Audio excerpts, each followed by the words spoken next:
Hi, welcome back to the channel. For those of you who are new, welcome. Thank you for stopping by and taking a look. Today's video is going to show you how I went about making a magical dice box. This is one of those things that's definitely going to appeal to the littles, as you know is something I'm very much for, and it's also going to appeal to those kids at heart. It's something where we had this box from Michael's just laying around the house doing literally nothing, and one day the kids were having some bad rolls and I jokingly said, toss it into the box and they'll be better the next day. And of course they were. So I decided to take this box and turn it into a little something magical by putting in a few features that you may not find in your traditional jail bad dice box. And so right here, I'm going to show you this little handy dandy device that I've come up with. So this is the magic dice box. Now yes, it looks pretty much like a gold box, but it's what's on the inside that counts. And in here you can see I've added this really cool crystal light glowing feature, and it changes colors and everything like that. In fact, it's the same tea light that was used in the ice scatter video a couple videos back. So today I'm going to show you how to make this. Any questions, as always, please feel free to ask me down below. I will do my best to answer them for you. If you have anything else you want to talk about, you can always email me at thecraftingmuse.email@gmail.com. Don't forget, I do have that contest going on right now. Not sure which one that is. Well, you know, look above, somewhere above my head, and I'll put the link up there so you can check that out as well. Anyways, take care. As always, have fun with it, and I'll see you later. Bye. Let's get started with supplies. You're going to need a wooden box from Michael's. Along with that, you need self-stick craft foam, a brick of styrofoam, tacky glue or like Elmer's glue works. You're going to need an X-Acto knife, a pen and a ruler, acrylic paints and Mod Podge, color change LED tea light, aquarium crystals or stones, a hot glue gun and a clear plastic sheet, embossed stickers, and all of these will be linked below in the description. Let's get into cutting the styrofoam. When it comes to cutting out the styrofoam, you basically want to make sure you have a piece that is going to fit snugly inside the box itself and have the tea light on hand for a second part of the step of this process. So first what you want to do is cut out the styrofoam so that it is the right dimensions that will tuck inside the box. Once you have those dimensions figured out, what you want to do is take out that tea light, put it on top of the styrofoam, trace around it because you want to cut an opening out for this tea light to sit inside the styrofoam. I went ahead and I used our little heat knife to do this process. However, keep in mind that will melt the foam quickly, so you want to make sure you know what you're doing with it. You could also use just a very sharp X-Acto knife. When you do cut the hole open for the tea light, you want to make sure it is larger than the tea light itself so that you can lift it in and out with ease by just grasping the top part of the tea light.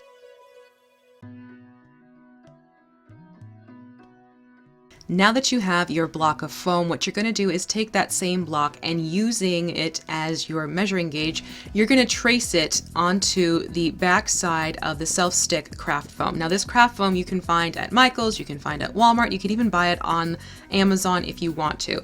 So trace its dimensions on the back part of the foam, and then you can cut it out and make sure it fits about the right size over the block of foam.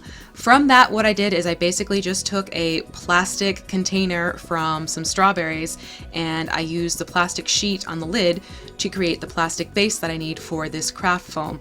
When you have that cut out to the same size as the craft foam, what you then do is take your craft foam and you want to find its general point of center. When you've done that, what I did was I traced a small round object. I actually just used my super glue bottle, and you're going to trace a circle basically at the center point of where the two lines have crossed. Cut that circle out carefully, and then what happens is you're going to place this on top of the plastic sheet, and you can use the self-stick feature here. So you put this on top of the plastic sheet so that you basically have a window where that circle is. And then you're going to just test fit your crystals on top to make sure it's a good fit, and we'll proceed from here. From here, what you want to do is take your low temp hot glue gun and you are going to first glue the crystals to each other in a pleasing form. Play around with it a little bit. The thing I like about these crystals is because they're irregularly shaped, they actually can tuck and nest into each other nicely. Once you have that figured out and they are glued to each other, you are then going to glue the crystals on top of where that plastic circle is in your craft foam. So essentially you want to be able to lift the piece up and tip it on its side and everything stays in place. At this point, make sure that everything nests nicely inside the box itself before you move on. You also want to make sure you glue in that piece of styrofoam using the tacky glue into the bottom of the box. This next step I actually found to be a little bit more fun because you get to use your imagination with this. I found some great embossed stickers at Dollar Tree in their craft section. You can also use little odds and ends that you might have lying around in your craft supplies and use those to add some details and embellishments to the box itself. So play around with it. I decided to go with these two heart-shaped locket forms and put them on the front and back of the box. And then I used just these small flat rhinestone-like beads and put them on the top of the box. So really just play around with it, give it some unique qualities, give it some detail, but you'll find that by putting these on and then when it comes time to painting them, it really does give the box a little bit more oomph. I also made sure to remove the hardware on the box in terms of the closure because I just found that that was just too much and it didn't exactly sit nice and even anyways to begin with. If you do remove the hardware, you will need to make sure that you fill in those holes in the wood. I used my hot glue gun for that and it was very easy. When it comes to painting the box, I first did a mixture of equal parts Mod Podge and Burnt Umber from Craft Smart. And this is one of those things where it's actually going to take more like a stain on the wood, which is fine. The important part is that you get that Mod Podge into the mix because this helps seal the wood and it helps the other paints go on a little bit better without seeping entirely into the wood and having to need to do many coats of paint just to get it to where you want it to be. So that is the first step I want to make sure that you do in this process. The second step is going to be a little bit more up to you. What I found is that I wanted to give this more of a gold-like box, so I've gone with a classic gold here for the acrylic paint. However, that's not to say you couldn't do something with a silver, or you couldn't try to do more of a stained looking box by just adding a couple more layers of brown acrylic paint that's been thinned down. That is completely up to you. The point is to make sure that you cover all of the embellishments and get everything down to one cohesive color.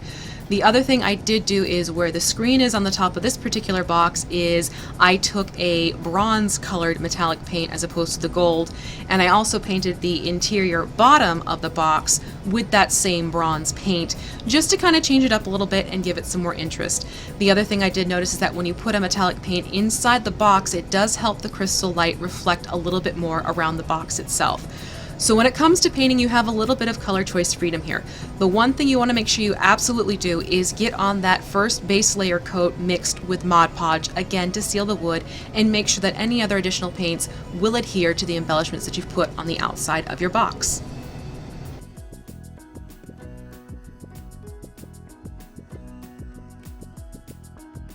When I had everything painted up like I wanted to, I did make sure to do a thin wash of burnt umber mixed with pavement, which is another color that you can find from Apple Barrel.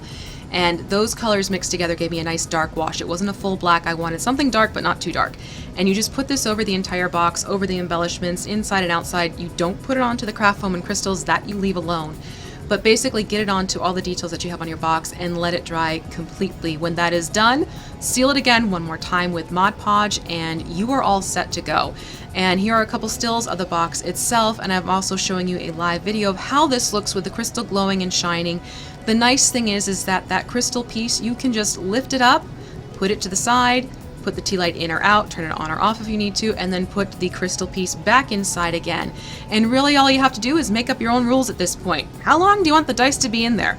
What's going to make them start behaving better? Is it a couple rounds? Is it overnight? The whole thing is to appeal to the kids' imagination, get them thinking there's something fun about this box, and make it an experience for everyone. So I hope this is a fun little detail you can put on your table that might encourage your kiddos to want to take part and see how things are going. Any questions, as always, please feel free to ask me at thecraftingmuse.email@gmail.com, or you can comment below. Don't forget to subscribe if you've liked this and make sure to hit that notification button. I will be back soon enough with another video, so take care and have a great day.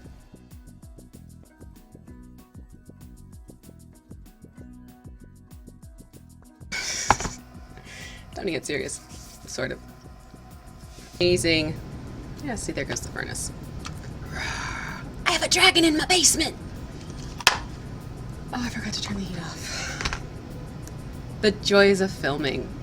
You have to turn off your heat to film a video. Forget it. Now you know what it is. That's what that roar is. Not the dragon, it's the furnace. You can do magic. Bum, ba-dum.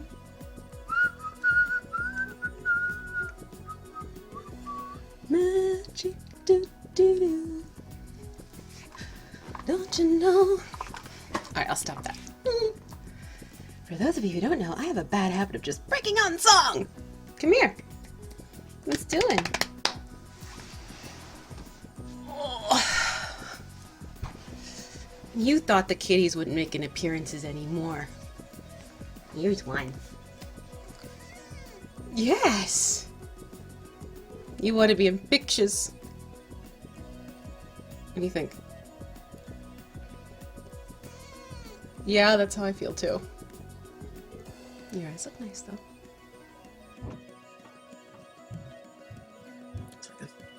Let's see something. Better? Ooh. Okay, see? This is something you guys don't have to deal with. Lip gloss. Ladies know what I'm talking about. The lovely shiny lip gloss, it loves your hair to stick to it. The more you know.